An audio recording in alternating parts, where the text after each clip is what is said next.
இருந்து கிடைத்திருக்கும் முக்கிய செய்தி. சிலை கடத்தல் வழக்கில் முன்னாள் ஐஜி பொன் மாணிக்கவேலுக்கு முன்ஜாமீன் தர சிபிஐ கடும் எதிர்ப்பு தெரிவித்துள்ளது. இது குறித்த கூடுதல் விவரங்களோடு இணைகிறார் நமது செய்தியாளர் கருணாகரன். வணக்கம் கருணாகரன், இந்த வழக்கு குறித்த முழு விவரங்களை பதிவு பண்ணலாம். மோனிஷா, அதாவது சிலை கடத்தல் தடுப்பு பிரிவு முன்னாள் ஐஜியான பொன் மாணிக்கவேல் மீது அந்த உயர்நீதிமன்ற உத்தரவுப்படியும் முன்னாள் டிஎஸ்பி காதர் பாட்ஷாவினுடைய வழக்குப்படியும் சிபிஐ கடந்த 8ஆம் தேதி வழக்கு பதிவு செய்துள்ளது.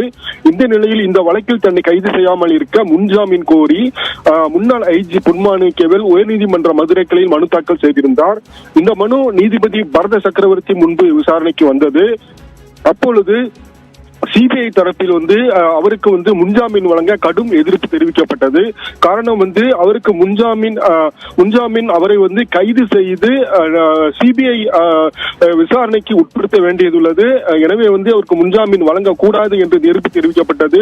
மேலும் அந்த பழவூர் சிலை கடத்தல் வழக்கில் அந்த முன்னாள் டிஎஸ்பி காதர் பாட்ஷாவை தவறான ஆவணங்கள், போலி ஆவணங்களை தயாரித்து இந்த வழக்கில் சேர்க்கப்பட்டாரா என்ற கேள்வியும் எழுகிறது.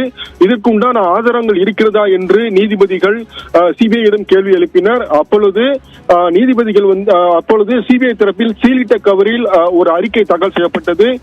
மேலும் இதைத் தொடர்ந்து விரிவான விவாதங்களுக்காகவும் இறுதி உத்தரவுக்காகவும் இந்த வழக்கு நாளை ஒத்திவைத்து உத்தரவிட்டுள்ளனர். இந்த வழக்கின் விவரம் என்னவென்றால், இந்த வழக்கு முன்னாள் டிஎஸ்பி காதர் பாட்ஷா தன்னை சிலை கடத்தல் வழக்கில் தவறாக சேர்த்த பொன் மாணிக்கவேல் மீதான இந்த வழக்கை சிபிசிஐடிக்கு மாற்ற வேண்டும் என்று உயர்நீதிமன்ற மதுரையில் தாக்கல் செய்திருந்தார். இந்த வழக்கை விசாரித்த சென்னை உயர்நீதிமன்றம் இந்த வழக்கை சிபிஐ விசாரிக்க உத்தரவிட்டது.